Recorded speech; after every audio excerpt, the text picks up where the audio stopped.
Bienvenidos a Logrema, es un podcast dedicado a explorar las profundidades de la palabra de Dios, donde el Logos eterno se encuentra con el Rema hablado. Cada episodio ofrece enseñanza bíblica reflexiva actual, perspectivas históricas y una aplicación práctica para quienes desean crecer más espiritualmente para la gloria de Dios.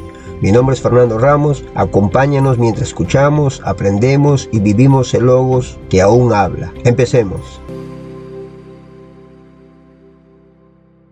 Episodio número 24. Afligidos pero regocijándonos. El poder del contentamiento cristiano. Filipenses 4:11. El contentamiento es un gozo que perdura, autarques, que literalmente significa autosuficiente. Esto no significa depender de las propias fuerzas, sino ser suficiente en Dios. Aprender a vivir una vida libre de la dependencia de la creación, necesitando únicamente a Dios para existir y prosperar. El contentamiento es una satisfacción interior solo en Dios, sin importar las circunstancias. El contentamiento cristiano se define como deleitarse en el sabio plan de Dios para la vida y permitirle humildemente que la dirija. El contentamiento cristiano es ese estado de ánimo dulce, interior, tranquilo y lleno de gracia, que se somete libremente y se deleita en la sabia y paternal disposición de Dios en toda condición. El contentamiento no es solo aceptar las circunstancias, es ceder voluntariamente a la autoridad de Dios sin reticencia. El apóstol Pablo dijo: he aprendido. La palabra aprendido en griego es mantano, aprender por experiencia. Significa comprender una verdad personalmente y vivirla de forma práctica en situaciones del mundo real. Hebreos 5:8. Contentamiento es una mentalidad que se cultiva momento a momento en el crisol del sufrimiento. Iniciación intencional. Entrar en la esfera del contentamiento cristiano no es accidental, requiere un compromiso intencional y dedicado con una nueva forma de vida. Es un secreto o habilidad que debe aprenderse con el tiempo a través de la escuela de la vida diaria y especialmente a través de las pruebas y el sufrimiento.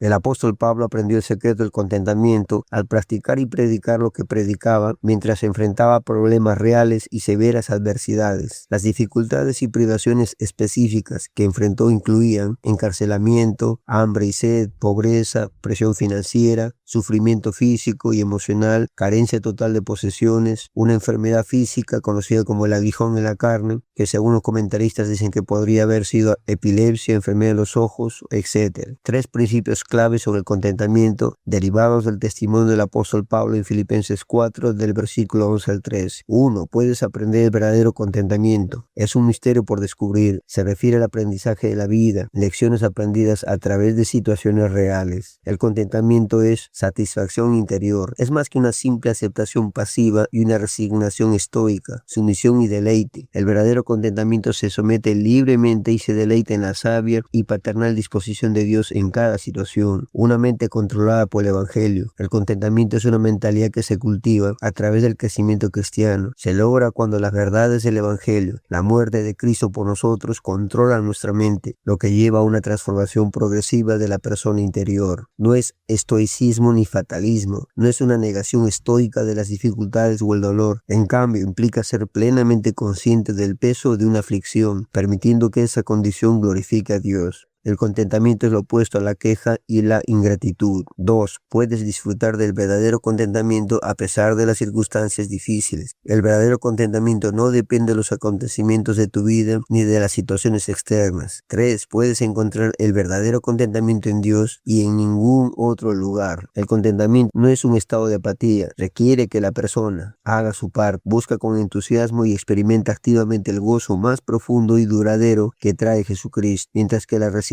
puede centrarse en sobrevivir a una prueba, el contentamiento se centra en encontrar paz y gozo en ella. ¿Qué es lo que te apremia en esta mañana? ¿Un problema familiar, una enfermedad, dificultades económicas, un pecado persistente, un fracaso del pasado, etcétera? El apóstol Pablo dijo: en todo he sido enseñado. La palabra enseñar en este versículo o instruir en griego es mengemai, que aparece en Filipenses 4:12. En todo y por todo estoy enseñado. Esta palabra proviene del verbo mieo, cuyo significado literal es iniciar a alguien en un misterio, introducir a una persona en un secreto o enseñarle un conocimiento profundo que no todos conocen. En el griego del mundo antiguo no era una palabra común para simplemente aprender, sino que tenía la idea de ser introducido progresivamente en una verdad especial o reservada. En el mundo grecorromano del siglo I, este término se utilizaba especialmente en el contexto de las religiones de misterio, donde las personas pasaban por procesos de iniciación para acceder a conocimientos o rituales secretos. usted. El apóstol Pablo tomó esta palabra conocida en su cultura y usada en aquellos contextos y la usó de una manera muy interesante en su carta. Cuando dice en todo y por todo estoy enseñado, literalmente estaba diciendo algo como he sido iniciado en el secreto. Sin embargo, Pablo no se refiere a un secreto religioso oculto ni a un ritual especial, sino a una experiencia espiritual que ha aprendido a través de su vida con Cristo. En el contexto del pasaje, Pablo explica que ha aprendido a vivir en cualquier circunstancia, en abundancia, escasez, en saciedad, en hambre, en prosperidad o en necesidad. La idea es que después de muchas experiencias en su vida y ministerio, él ha sido iniciado en el secreto del contentamiento. No depende de las circunstancias externas para tener paz o alegría. Ese secreto se revela inmediatamente en el versículo siguiente cuando Pablo afirma, todo lo puedo en Cristo que me fortalece. El punto central es que la verdadera estabilidad espiritual no proviene del dinero, la seguridad material o las circunstancias favorables, sino de la relación con Cristo, quien fortalece al creyente en cualquier situación. Por esa razón, algunos estudios del Nuevo Testamento explican que la frase podría traducirse de forma más literal como he sido iniciado en el secreto de vivir en cualquier circunstancia, he aprendido el secreto del contentamiento o incluso he sido iniciado en el misterio del contentamiento. Pablo utiliza un término que su audiencia conocía culturalmente, pero lo llena de un significado completamente cristiano. El verdadero secreto de la vida no es un conocimiento oculto reservado para unos pocos, sino la suficiencia de Cristo para sostener al creyente en toda situación. La frase todo lo puedo en Cristo que me fortalece, y en griego significa todo, todas las cosas, en toda situación. No necesariamente se refiere a hacer cualquier cosa imaginable, sino a todas las circunstancias de la vida. Significa tener fuerza, ser capaz, tener poder para resistir o soportar. La idea principal no es hacer milagros o lograr cualquier meta personal, sino tener la fuerza suficiente para enfrentar algo. Significa en, por medio de o en unión con. La palabra poder en el griego es en dinamo, que significa fortalecer, dar poder, dar fuerza interior. Está en participio presente, lo que implica el que continuamente me fortalece. Tengo fuerza para todas las cosas en el que me fortalece. Soy capaz de enfrentar todas las cosas por medio del que me da fuerza. El apóstol Pablo no está diciendo que puede hacer cualquier cosa sin límite. Por eso la idea completa del pasaje es: Cristo le da la fuerza para soportar y vivir fielmente en cualquier circunstancia. En unión con Cristo, que continuamente me fortalece, tengo la capacidad de enfrentar cualquier situación. El versículo no promete éxito ilimitado ni la capacidad de lograr cualquier meta personal. Más bien expresa una verdad espiritual profunda. Cristo da al creyente la fuerza necesaria para vivir fielmente en cualquier circunstancia, ya sea en abundancia o en necesidad. Así, el versículo se convierte en una declaración de dependencia espiritual y perseverancia, más que una afirmación de poder personal sin límites. El autor Warren Wiersbe, en su libro La verdad al revés, describe la frase entristecidos mas siempre gozosos, basadas en 2 Corintios 6:10, como una paradoja desafiante y a la vez una verdad reconfortante, la realidad del dolor. Wiersbe afirma que los cristianos no están protegidos del sufrimiento ni de la tristeza. De hecho, el propio Jesús fue un varón de dolores y el apóstol Pablo experimentó profundas tristezas por su preocupación por las iglesias. La tristeza no es pecaminosa, a menos que nos paralice o nos haga perder el sentido común. El gozo frente a la felicidad. El autor distingue entre la felicidad que depende de los sucesos o circunstancias externas y el gozo en el Señor, que es mucho más profundo. El gozo es un fruto del Espíritu Santo y se basa en lo que Dios ya ha hecho por nosotros, no en lo que está ocurriendo a nuestro alrededor. La coexistencia de ambos sentimientos. La paradoja reside en que el gozo no sustituye a la tristeza en el futuro, sino que coexiste con ella en el presente. Y el autor utiliza la analogía de una mujer que da luz. El mismo bebé que causa el dolor es el que causa el gozo. De la misma manera, el dolor en la vida cristiana a menudo tiene un propósito que eventualmente conduce al gozo. El poder del siempre. La parte más paradójica es la capacidad de regocijarse siempre. Wiersbe explica que esto es posible porque la gracia de Dios es suficiente y abundante en todas las cosas y sus recursos son inagotables, incluso en medio de las sombras. Un cristiano lleno del Espíritu puede compartir el gozo del Señor en lugar de simplemente quejarse. En la escuela del dolor, los hijos de Dios aprenden lecciones valiosas que no podrían aprender de otra manera, descubriendo que la fe firme en días difíciles es un testimonio poderoso para el mundo.